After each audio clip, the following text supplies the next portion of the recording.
Welcome to Franchise Empires, where aspiring entrepreneurs learn exactly what it takes to become a successful franchise from 1 location to 10 and beyond.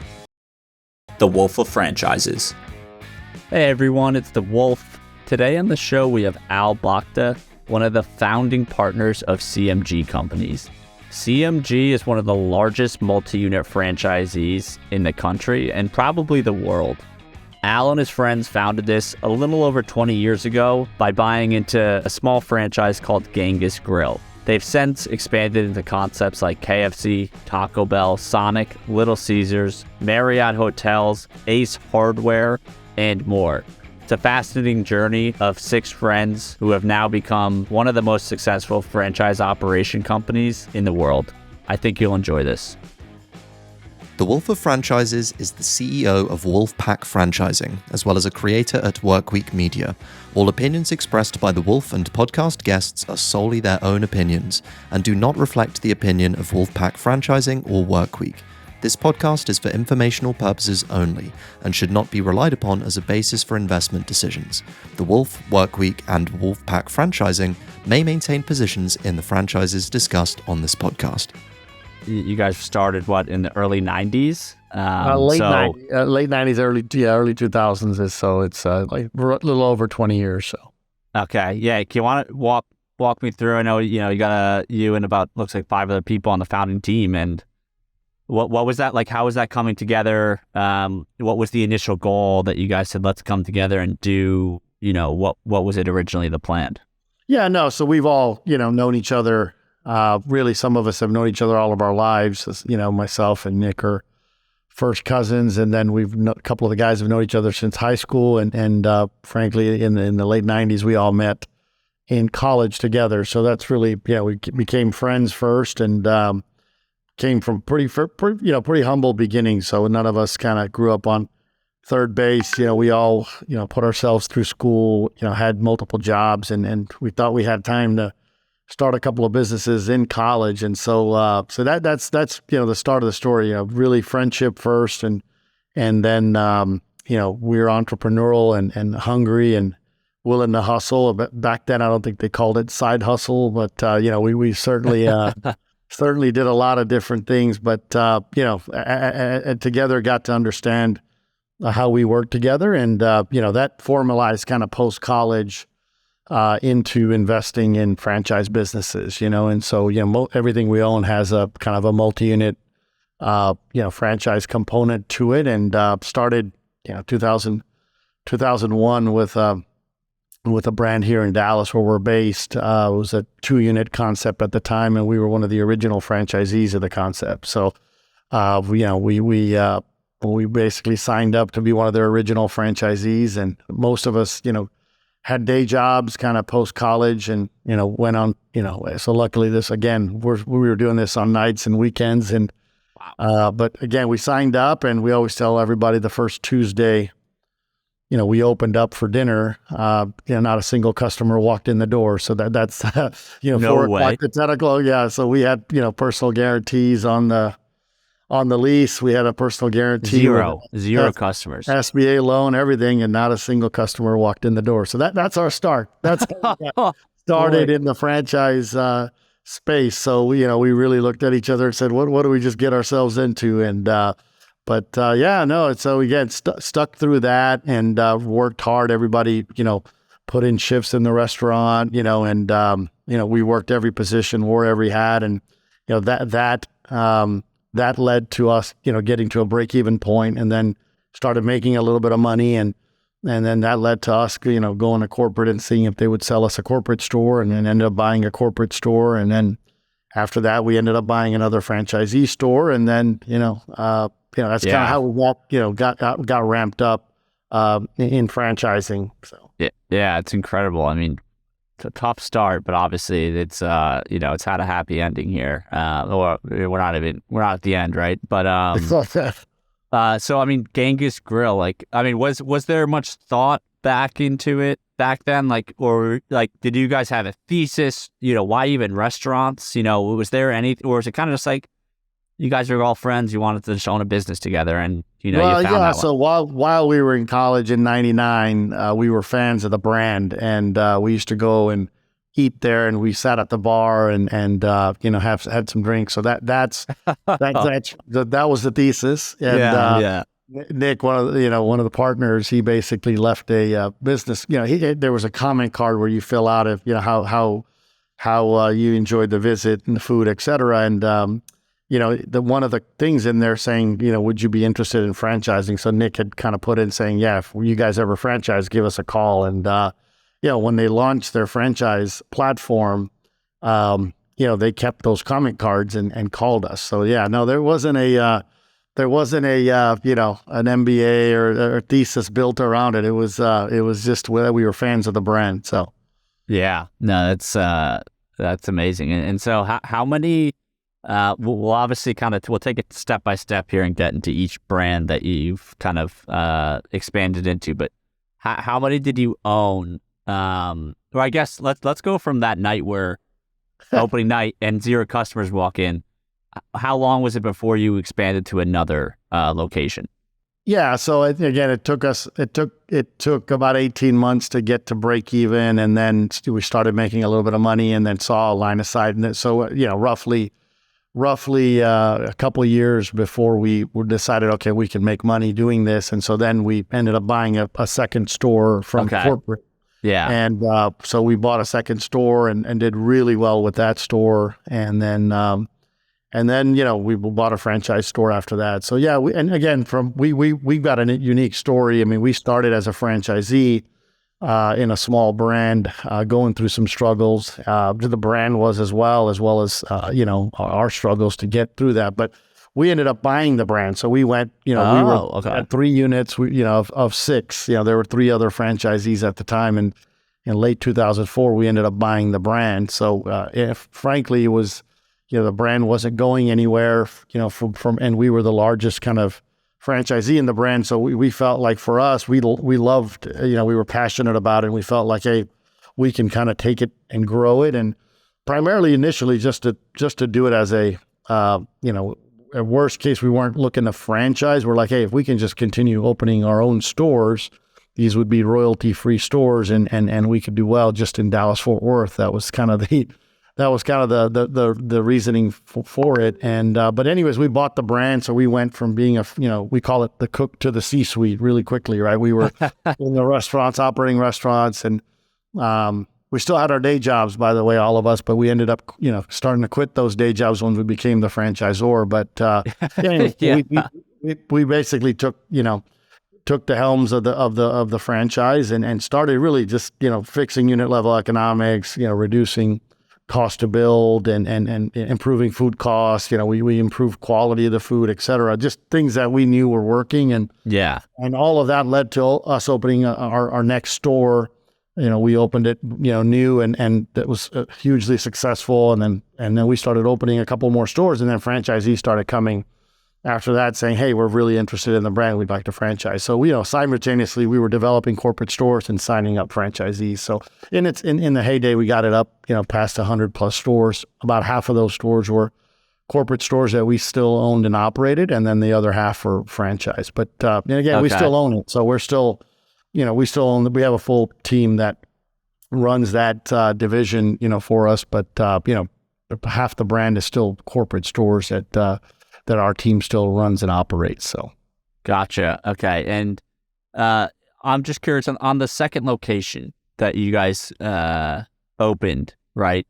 Or I guess you acquired it from corporate. You said so. Was it acquired it from corporate? Like a seller finance deal, or are you guys able to put the cash together for that one, or you know? So no, that's a great question. So, you know, the first one, you know, it was just kind of bootstraps, a little bit of our own capital, and we had a SBA loan and got it figured out. On the second one, you know, because we were starting to make a little bit of money, we were doing about half the volume. Our store that we owned was doing about half the volume this corporate store was doing, but it was, you know, the corporate store was losing money with double the volume. And so we're like, okay, week, and it was in a far superior location. And so we ended up, working a deal out with the franchisor at the time, of, hey, we'll let you use it for, corporate purposes, testing, et cetera. But, let's work a deal. And so we ended up, it wasn't seller financing, but we ended up, raising some friends and family capital, showing them, hey, look, we're doing half the volume, making money if we take this over.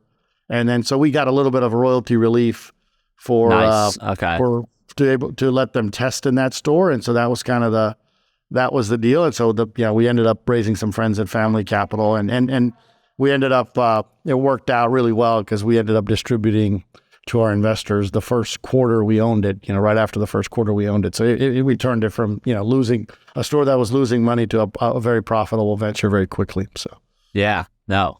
Okay. That's awesome.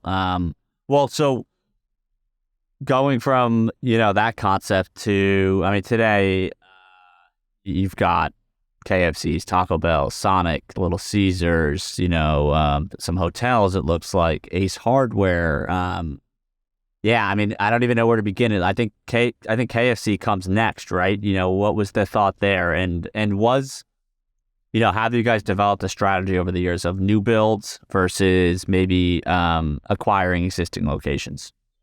Yeah. So, look, I think we realized, early on, we liked being a franchisee and not having to worry about the marketing and the, innovation and the food quality and supply chain and all those things, and although we learned a lot while we were doing that, we realized, hey, it makes sense to kind of team up with some of the larger franchisors and also learn from them. And so, a couple of the partners that were a little bit more passive, as passive investors in our deal with Genghis, decided, hey, we'll go do this full time as well.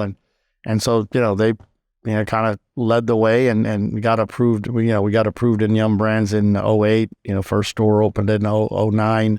We did a new development deal. So it was we primarily wanted to be a Taco Bell franchisee, but that, at that time they were doing dual brand KFC and Taco Bell. So, and so the opportunity set really came because of KFC. And so, but yeah, no, we opened a new unit, from scratch in close to us. At the time it was a rural market of Dallas. Now it's, doesn't feel rural at all anymore, but, that was our first store. We opened it in 2009. So, you think about the environment in 2009 at that time, but, it was actually successful. It did well and opened big. And that led to, us going to corporate to see if we can expand. And so there was an opportunity to acquire some stores that were underperforming and about to go dark. Frankly, there was they weren't doing really well, and the brand needed somebody to come and take them over in the Midwest. And so we ended up buying up 20 plus stores in the Midwest, and they saw the experience we had with Genghis Grill, and we had a successful opening, and so they allowed us to kind of go from one unit and say, hey, we'll let you buy these 20. They didn't have a ton to lose, I guess, because they were going to go dark and it was a distressed situation. But we ended up taking those stores over and turning those stores around and really got on the radar once we did that. 6-9 months later with KFC corporate, and that's when additional opportunities started coming our way. So fast forward, one store in 2009 to close to 200 stores today. Insane. It's been a great journey. A lot of that was acquisition, and then we've obviously layered that in with new development over the years as well. So, so let's talk about that 20 unit acquisition though. How and what are you guys looking at? Where it sounds like Yum Brands is literally ready to shutter those stores, close them down completely. I'm sure the balance sheet, the financial statements are showing losses, I would guess.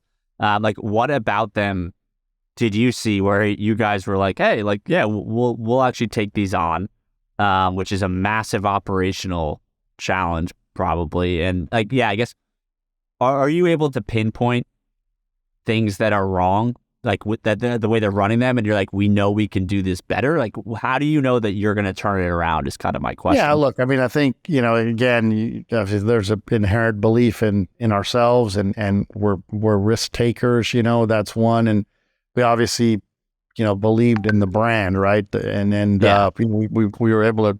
It was KFC number one, and number two, there were some dual brand KFC Taco Bells in that as well, and so we felt it wasn't the market, it's not the brand, and so then that leads to kind of operations and culture and previous ownership, et cetera, and there was reasons why this group of stores became distressed. A lot of times it's balance sheet related, and then they're not investing back in the stores, and then the culture gets lost on the front lines with our team members. And so we saw a lot of that, right? You can, mystery shop these stores, and you can see reviews and et cetera. And you see, where they're, it's basic stuff, at the end of the day, right? We're in the service business. You're in your product quality has to be right. You got to get the product out quickly in the QSR space. And, so there wasn't a one magic pill that says, hey, we did this. It's really just changing that entire operational culture and getting in there, rolling up our sleeves. I mean, 2 of the 6 guys, at the time, partners, lived out there in an apartment for 6 months, and spent time away from their families, and really did that, right? Put the right people in place, and and that started changing the culture, which leads to better operations, and then the financial results usually come after that. Sometimes it takes longer, and you run into roadblocks, but in general, that's the playbook, right? So okay, no, I love that, and I think I've heard that before. Like, I spoke to a Little Caesars franchisee who owns close to 100 of them. Also, I think he's out of Houston, so in the Texas area as well. But he lived in a motel out by his first Little Caesars for like a year straight. So I think just for folks listening, all right, I mean, it's not necessarily what you have to do, but I think it's no surprise that you guys are as successful as you are when you're willing to do that, right? A lot of people aren't even willing to work till 5 p.m. on a Friday, and you have founders who relocated for 6 months straight.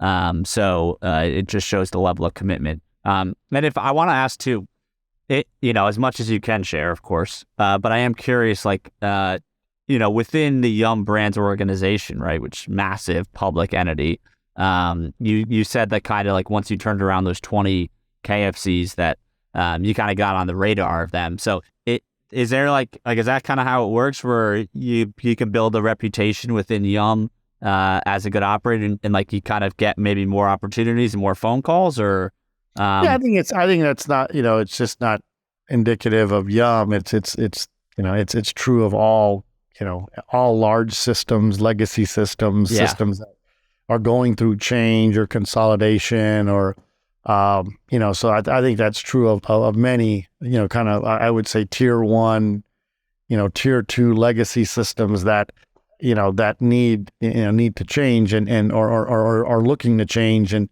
a lot of times there's franchisees that aren't upholding the brand standards, and so you start doing some of that, you're going to get on the radar of the franchisor, and that's part of the relationship, right? That you are a brand steward, and they see you doing the right things and making the investments, and doing the work, and this is not new. It's just there are franchisees and systems that have been around a long time, or they're second, third generation, and things have fallen off for whatever reason, and it leads to culture and operations. But they're it's a lifestyle business sometimes, right? Where they've already made their money, and they're and the second generation doesn't want to take it over, or they don't run it the way they used to run it. All those things are all factors, and a lot of times it is just that new energy, and that takes it to the next level. And then if the brand is at the same time looking to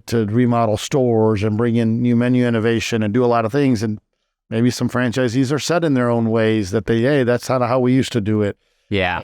It's all about, a lot of times it's about timing. I think we came in the KFC system at the right time, and there was a consolidation going on, and they needed help from franchisees to move the brand forward. And I think that's, what happened there. So. Gotcha. No, okay. That makes sense. Yeah. I mean, timing's everything. And yeah, I could see where you kind of have the newer franchisees who have shown they can handle operations and versus maybe legacy franchisees. That turnover here is really common within systems. So that makes total sense. But moving away from Yum, you have Sonic and Little Caesars in your portfolio as well. So I know you said at first it was kind of like, let's buy that restaurant that we drank at in college, but did you develop a bit of a thesis around restaurants? Because I guess between KFC and Taco Bell, right, you got fried chicken, you got Mexican food, and then you knocked off pizza and kind of like the classic burger and fries concept at Sonic. Right. I mean, I think we've now got, the big kind of 4 covered in QSR with, Mexican chicken and burgers and pizza. But yeah, I think, we did get into other brands that we no longer own, some smaller brands where we bought the brand. We weren't the franchisee, a lot of stuff around kind of Texas and our region. And we realized that the amount of effort that went into doing some of those smaller brands, really took away time from our bigger businesses, right? Mainly Genghis and KFC. And so that once we realized every time we did that, we're taking away and kind of the overall operational leverage that we had of pushing things forward came when we had more units in the same thing, doing the same thing over, sort of like that flywheel effect. And so yeah, I mean, I think it wasn't exactly how we set out the plan, but we wanted to diversify, and then we realized, okay, hey, let's get into kind of tier 1, tier 2 brands that could use our expertise, that we can drive a culture. And, and then that's Sonic was, we evaluated all the burger brands out there, and the opportunity set felt similar to what we saw in KFC. And so we felt like, hey, we can implement our playbook, and that's worked out. We've got 100+ stores in Sonic, and we look to continue to grow via acquisition and development there. And it's been a good relationship with the franchisor. And yeah, Little Caesars is similar as well. It's been we're just starting in Little Caesars. We've got about 20 stores, and we're looking to continue growing. We had development and acquisition. So we're still young and understanding that brand, but so far so good. And and again, we're also we're long ball players, right? So this is we're not although we've now institutionalized a little bit like private equity or a family office, and we've got a large portfolio. We're still operators at heart, and and we're not looking to sell anytime soon, right? So we're not in it, in a 3 to 5 year investment thesis, and we got to, monetize our investment. We understand these things sometimes it's not a perfect straight line up, right? It's you have to take some different variations to get there, but we're not here to, get in and get out, right? And it's more long ball, and that also plays well to the franchisors. I think they'd like to hear that, right? That we're not here to sell, and we want to grow and reinvest. And I think it's worked out well for us. Yeah. I mean, I looking from the outside in, definitely. And when it comes to Little Caesars, right? Yums, obviously, and this is something I get is if people are maybe, your newer franchise buyer maybe overestimates the competitive nature of a franchise agreement, right? Where, some think if you buy one fast food brand, you can't buy any other type of QSR. But then here you are, right? Like you own KFC and Taco Bell, and you've been able to still acquire Little Caesars, which directly competes with Pizza Hut. Was there any red tape there, or would there have been a benefit to staying within Yum somehow with Pizza Hut versus just a different franchisor system completely?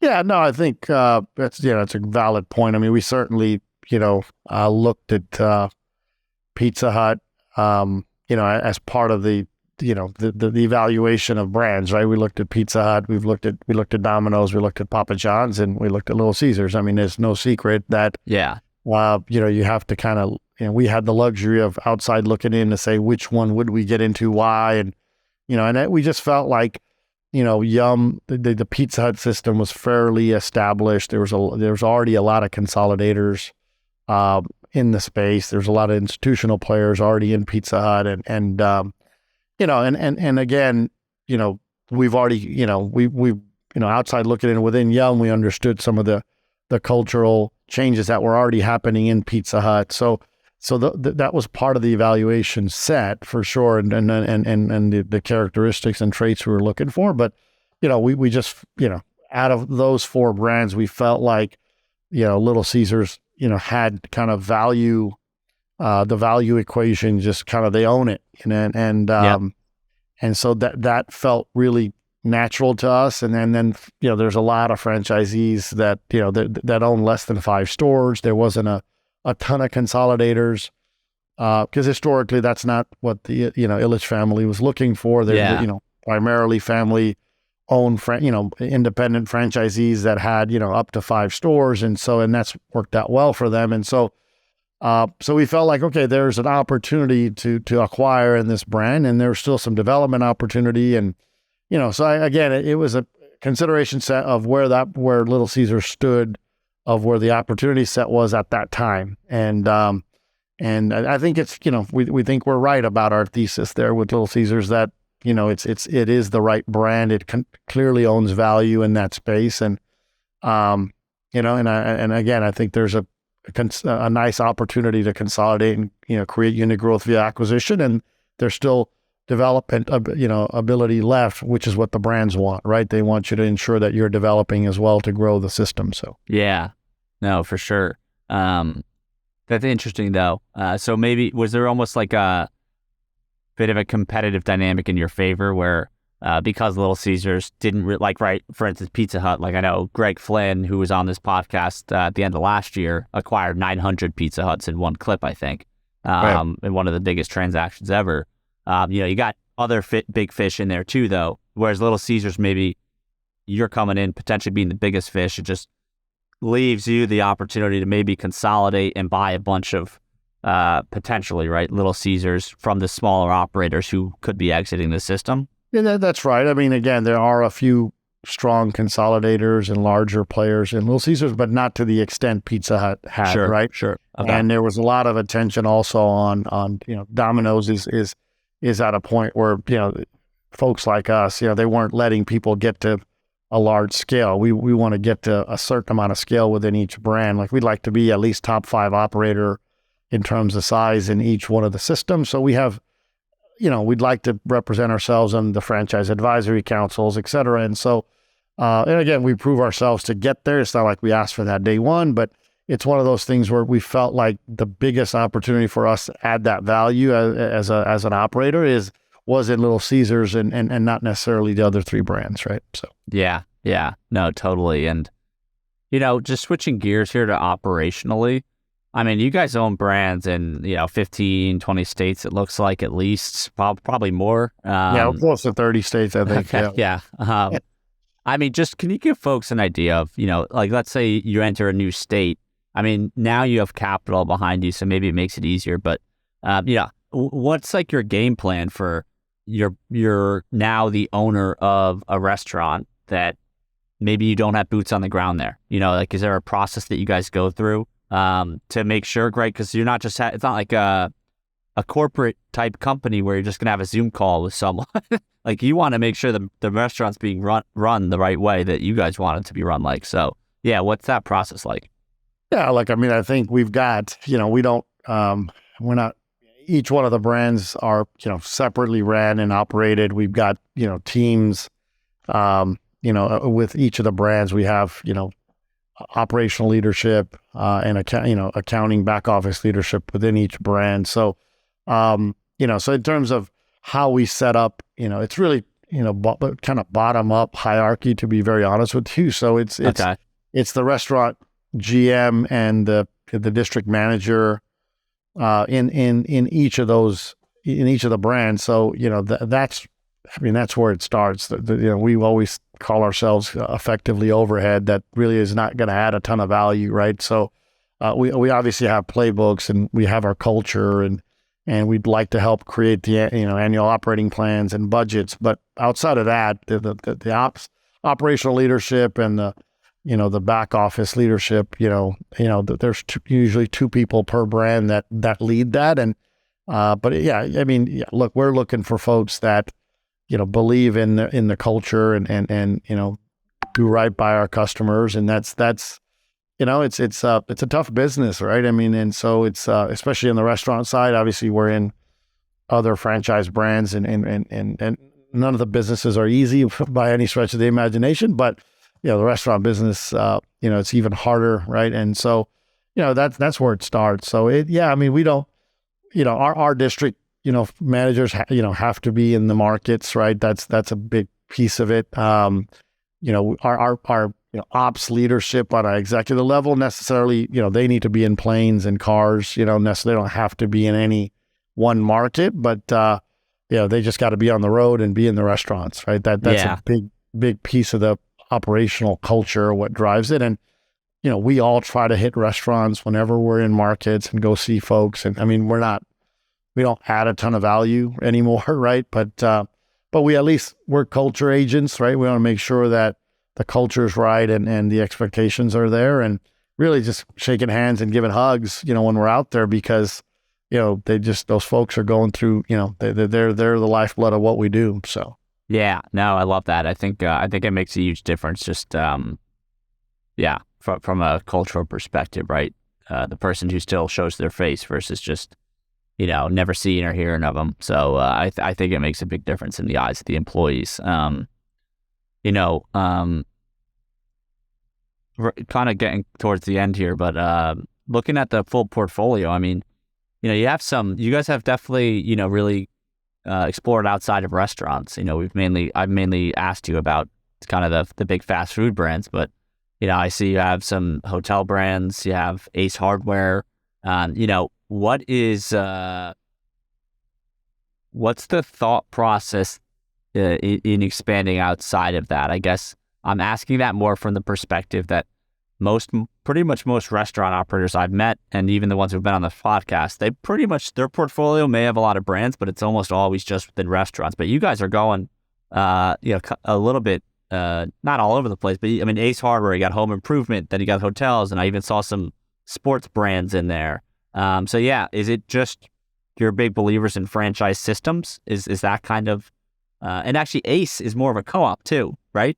Ace is a co-op, but I mean, that's a different label for saying you're just buying, the supply chain from the franchisor, right? At the end of the day. True. But effectively, so look, I think we covered the kind of the QSR play. We like QSR. There's probably some other segments within food that we still would explore, but we got into hotels shortly after our KFC, entrance, KFC Taco Bell entrance, and so we got into Hilton and then Marriott and IHG and limited service, and teamed up with kind of top class management companies to run those. And again, those guys always used to say restaurants are much harder to operate than hotels. And then you actually go see it and go, yeah, hotels are a little easy.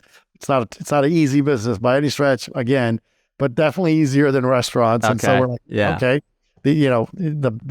find the right brand and the right opportunity. It makes sense. And so that led to us getting into Rent-A-Center, which is a rent-to-own franchise. We're the largest franchisee in Rent-A-Center. And so that's a retail brand, a niche retail brand that has five team members per store, closed on Sundays, every day, our team's off at 6, 7 o'clock. So less hours, 5 people run it, do very similar volumes as a average KFC or Sonic does. And, with 25, 30, 35, team members per store. So it's sort of like, we looked at it and go, hey, we can run a playbook, and, it's all about the culture, and we try to bring in, experts within that industry. So with hotels, we brought in hotel management companies. Once we got into Rent-A-Center, we brought in some, key leadership folks that, we give equity to those guys, and they become partners with us. And, they know that business, they know that brand and that industry. And so, but we know everything else, right? We know what works culturally, and most of the stuff plays out really well, which is, hey, we want to be a best-in-class operator in all these brands and systems. We want to prove ourselves, and that's by doing things right by the brand and operating well. And so again, all that is a playbook, and franchise systems provide that. And we know how to do everything else, we feel, right? So that's Rent-A-Center was a successful venture for us, and that led to getting in Ace Hardware, and we're up to almost 30, we're going to be at 38 stores here in a few weeks, and continuing to grow. I mean, so yes, it's Ace is a co-op, but it's just really a designation because you're buying from them, and then again, it's a large powerhouse brand that has a successful multi-unit playbook that you got to follow, and that's what we're doing. So yeah, I mean, we're looking at automotive, we're looking at fitness.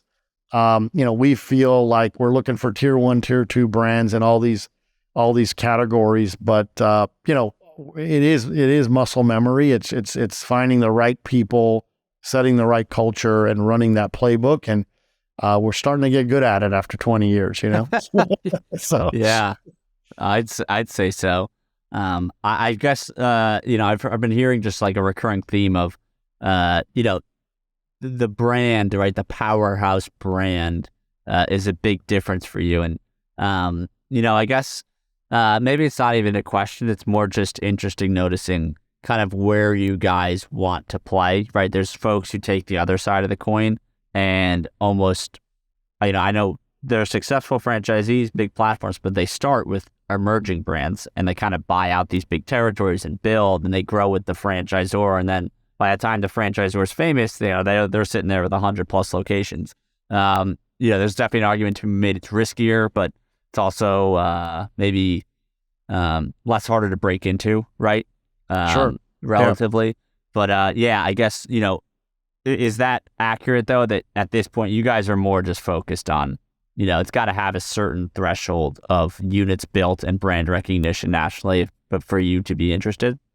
I think look, I hate to generalize. We started, in an emerging brand, then became the franchisor, then got with a tier 1, so we've been through kind of a different path, probably a very unique path than maybe your typical conversations. But at the same time, like, never say never. Like, there's, sure, like there's some great brands in fitness, et cetera, that we probably have missed out on because we didn't get in early on, as you mentioned. So I think we've learned that, hey, is the unit economics right? Is the brand, the brand's got to go through at least, 1 or 2 cycles. It has to have been around at least a certain period of time. We don't know that number, because if they grow too fast, sometimes that's not a good thing.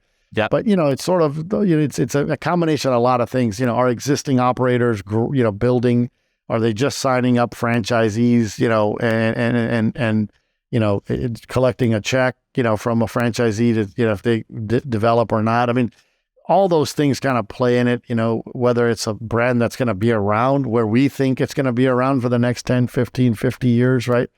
And so again, there's no perfect criteria, credit box that we check and say, hey, here's what it has to tick off. But look, I think, like you said, there are some inherent risks, but there's a ton of upside, and there's a lot of reward if you can get in on a brand early. So we're always on the lookout. I would say we're definitely we lean more towards tier 1, tier 2, established, been through cycles that we can scale in. Yeah. But that's not always, kind of what we're always looking. I mean, hey, we listen to your podcast, right? So you do big brands and established brands, and we learn a lot from you and your podcast on the emerging brands, right? So yeah, I appreciate that. No, that's funny. Yeah.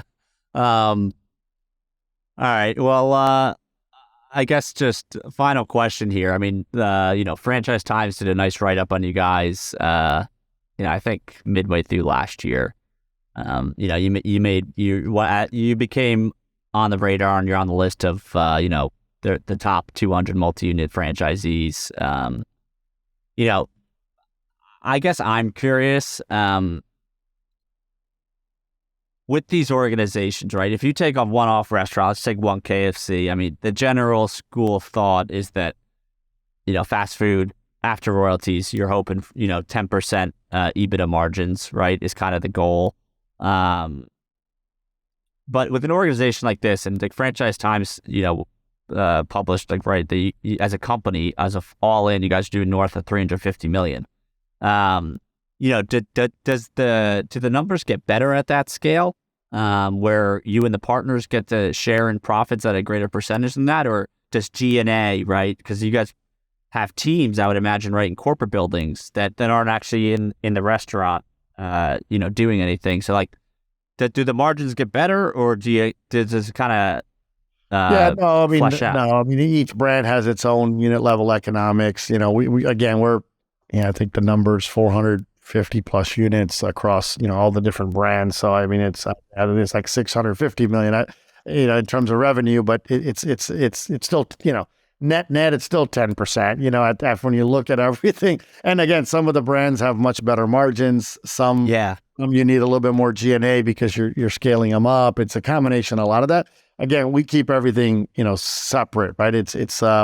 Again, we have our hands on, we're involved at the ownership level, but we've got, again, full teams in each one of the buckets of businesses and portfolios. So, we again, there are some scale opportunity where you are leveraging, your benefits packaging, and you leverage your buying power with insurance and this and that, and that obviously it does help, and that adds value, but that's, each brand needs its own love, and what we've realized, and so having shared services platforms and things like that is it looks really good on on an Excel model, but ultimately, a 20 unit portfolio of Little Caesars needs the same amount of love as a 200 Yum, KFC, Taco Bell portfolio with units, right? And so you need folks that are, living and breathing that brand every day, and worrying about that brand to get it,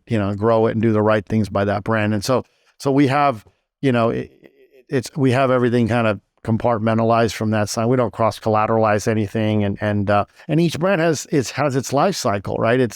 Some may be going through a big growth spurt, some are established, and in your portfolio. So we realize that those things all matter. So yes, those things all matter, scale and making more from a margin standpoint. But it's really, I think you got to look at the unit level economics of each brand separately, and that's how we do it, right? That's the way it's worked for us, and it seems to work well, So yeah, no, I completely agree. And is there an overarching goal here? Are you chasing Greg Flynn, or you guys just kind of? Greg's awesome. Yeah, I mean, he's definitely one of the mentors and pioneers, and the KBP guys and the Dananis and all those guys are awesome guys, and again, mentors and guys that we look up to. But look, I think we're diversifying probably more than some of those guys are. They're very deep into a lot of the systems, and I think we like